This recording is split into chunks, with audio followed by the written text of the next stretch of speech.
Hey everyone and welcome to another video blog. I want to talk a little bit about Naniwa in the StarTale House today because I realized when I visited yesterday and tweeted about it that a lot of people seem to be interested in his training routine.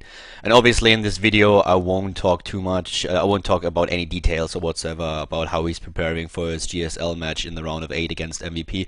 But I still want to give you a little bit of an idea of the StarTale House, and I know there have been a few videos, Banks especially showed some very nice footage about the StarTale House and everything, but just my personal impression about how the house actually works and how Naniwa is doing in the team, because from the feedback that I got and all the posts on Reddit, I guess that a lot of people are actually interested in it.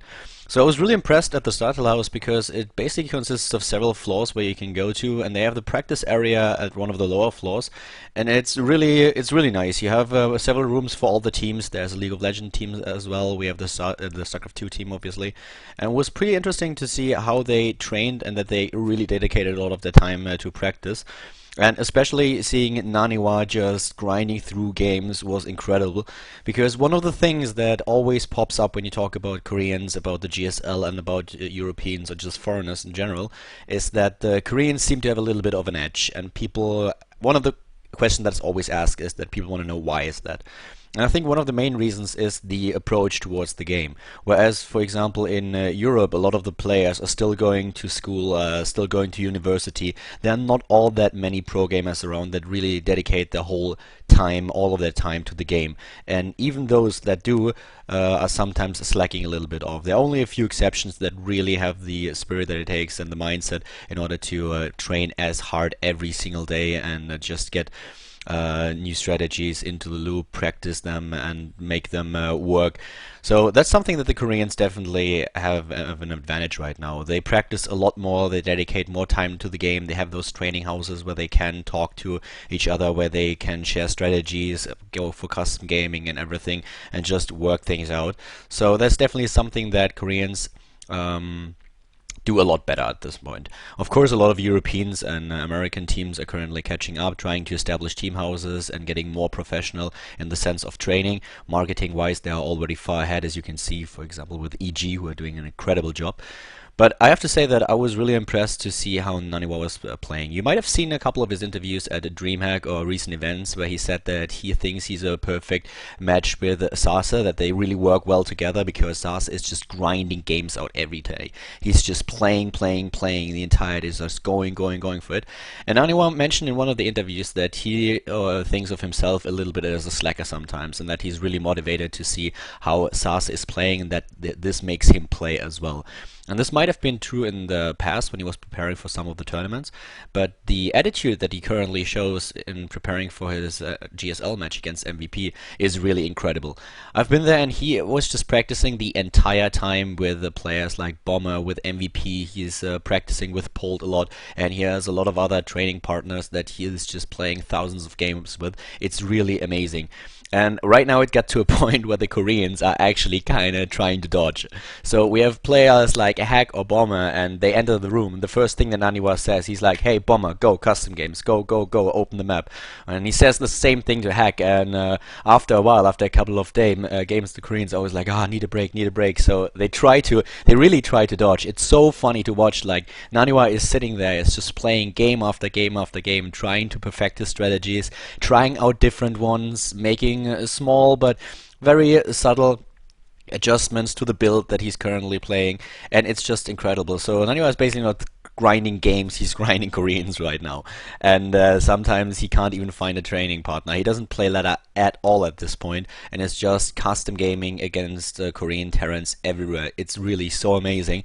And to just give you a little bit of an idea of how good he plays at the moment, he's playing with StarTale Hack, and this is one of the players who was currently playing in the GSL against Huck, for example, and Hack was able to defeat him with 2-0 and didn't have all that much of a problem. And I know that there's a huge difference between playing practice games and being in the actual GSL booth and playing for the league, but still, it's kind of interesting to note that while I was there yesterday, they played like 5 to 6 or 7 games, and Naniwa won every single one of them.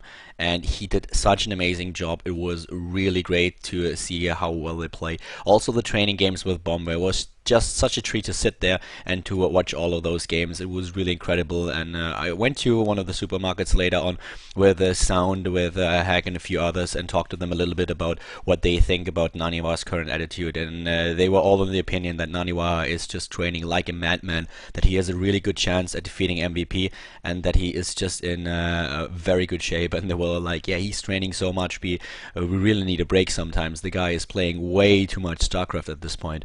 So that's something that I really thought was worth mentioning. And I also have to say that I think we should give a lot of, well, Naniwa should give a lot of credit to the StarTale players too.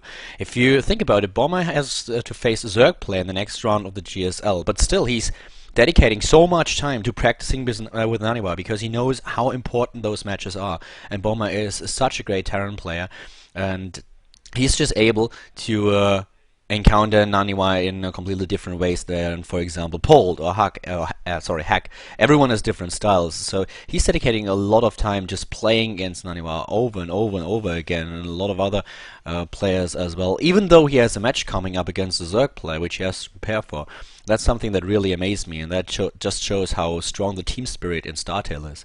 So I know that few people were kind of wondering if players like Sasa and Naniwa were only at the StarTale House but not really accepted by the Koreans, but I can assure you that they are fully integrated, and it was really interesting to see how they also communicated after the game. So Bomber, for example, would try to advise Naniwa a little bit on how he might change his build. On Naniwa had some questions. He said, okay, well, in the last game I really struggled with what you did, and I don't know if my strategy that I currently played is really what I should do. Do you think I should maybe adjust it a little bit like this, or do you have any ideas what I could do?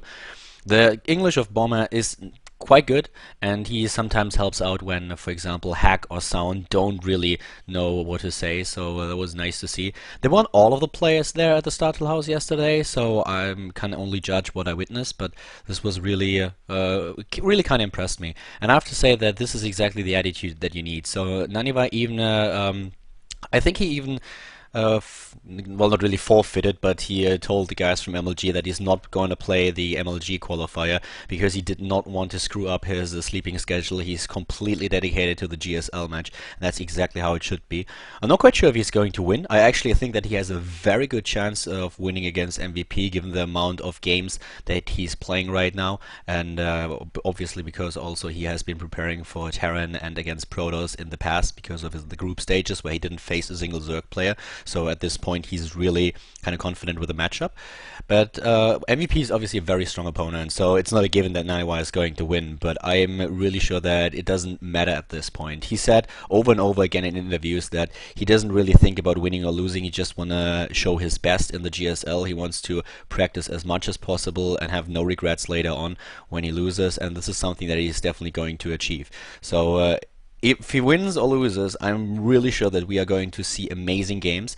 And for all of you guys who were worried because Naniwa had a bit of a problem at DreamHack when he was facing Zerg players like Nurchio or Slivko, just rest assured that it's a complete different story when it comes down to the matchup in TVP, because he did not prepare for playing against Zerg players at all. Right before he left Korea to go to DreamHack, he had his match at the GSL, and after that there was just no time for him left in order to prepare properly against Zerg players, to just practice his builds again and to come up with strategies that he can use on specific maps against Zerg. So this is one of the reasons why he seemed a little bit unprepared at DreamHack when he was facing Slivko and Nurchio.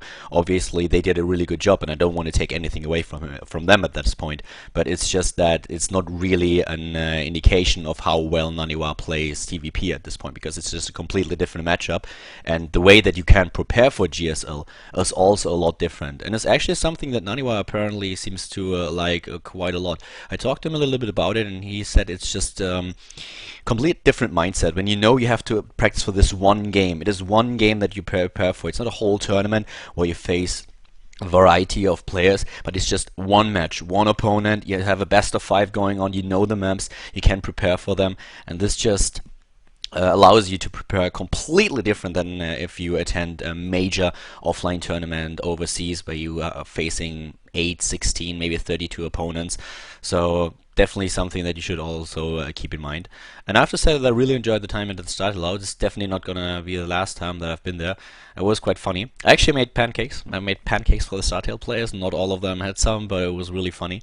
They have on the upper floor there is a kitchen, and so I made a few pancakes. And the funny thing about it is they have this huge pan. It is huge, and the pan kinda dictates the size of the pancakes. So we had this huge ass pancakes that nobody could really eat. The Koreans was just trying and cutting it in half because it was just too much. It was really funny. And yeah, they played until 3 in the morning, and at that point, Hack and Bomber were just like, okay, well, listen up, Nani, really we want to practice with you, but we're tired. We can't do it anymore. So they just left. And yeah, the guy is just grinding through Koreans. So if you were worried of his performance, or if you were at DreamHack, or if you were worried that he's not preparing, or not putting up an effort in order to play in the GSL, rest assured, he is playing like a madman. I've never seen him like this before. When he was staying at the GOM house earlier, when I first came to Korea, it was just a huge difference. He was playing a lot of ladder and also custom games in order to prepare for matches, but this is a different Naniwa. This is really incredible. He might lose the game, but if he wins or loses at this point, it doesn't really matter. I'm sure that he's going to give his best, and with the amount of preparation and effort that he puts into playing and practicing right now, I'm really sure that we are going to see very exciting games. And yeah, I think the foreign community should really be proud of him at this point. I've never seen a foreigner prepare for a match like him right now.